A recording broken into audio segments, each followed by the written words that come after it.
আমাদের দেশে তিনটে কোয়ালিটির নামাজি আছে। কটা বললাম? তিনটে। এক হচ্ছে 5 ওয়াক্তের, 2 হচ্ছে জুম্মার, আর 3 হচ্ছে ঈদ আর বকরা ঈদের। এই তিনটে নামাজি। দেখবেন ঈদের দিনে লাফাই বেশি কারা? যে মাল জীবনে নামাজ পড়ে না সে। হ্যাঁ, গলায় একদম শ্বশুর একটা তোয়ালি দিয়েছে, লেপটে চলে গেছে, হাজি সাহেবের পাশে দাঁড়িয়েছে। হাজি সাহেব মনে মনে ভাবছে এত পরেজগার লোকটা কোথায় ছিল বে। হ্যাঁ, ও জীবনে নামাজ পড়ে না। শ্বশুরের দেয়া তোয়ালি, শ্বশুরের আন্ডার প্যান্ট, শ্বশুরের লুঙ্গি, শ্বশুরের জামা, সব শ্বশুরের, ওর কিচ্ছু নাই, ওর খালি শরীরটা।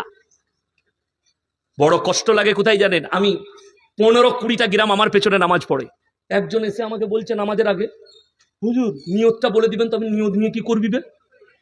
আমি দরুদ শরীফ জানো? জি না। আত্মা তুই জি না। আমি সানা বলে না। আমি তুই কিছুই জানিস না, নিয়ত নিয়ে কি করবি? তুই তো কাল আজ জোহর থেকে নাই। তুই বলে কি করবো? আমি যেরকম মাথা ঠুকবো তুই এরকম ঠুকে দিবি, হয়ে যাবে। আমরা হ্যাঁ হয়ে যাবে। আর তুই না ঠুকতে পারলেও কোনো অসুবিধা নাই, কি বুঝলি?